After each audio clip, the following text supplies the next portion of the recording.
So today on the Spectator magazine, Douglas Murray came out with another breathtakingly stupid take regarding Iran and the ongoing onslaught that it is suffering. So this is the article that I am referring to. Please make sure to read it in full.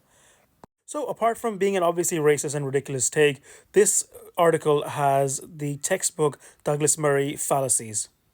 A perfect example of what about a pathetic attempt at instrumentalizing tragedy and just another classic Douglas Murray take.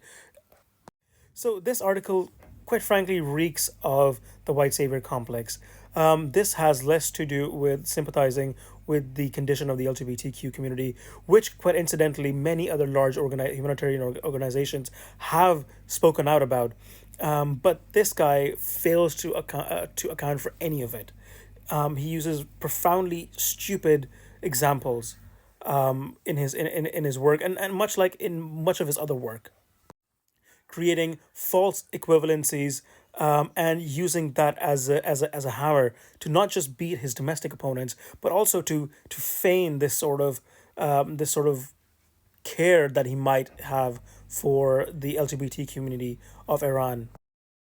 Similarly, he fails to account, or at least shout out, the existing activists, LGBTQ activists in the Muslim world and Iran trying to fight for survival.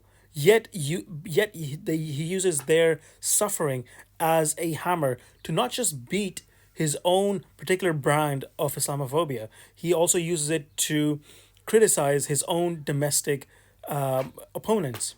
So this is just another in a series of attempts to pinkwash the absolutely horrific crimes of the U.S. and Israeli led war of injustice.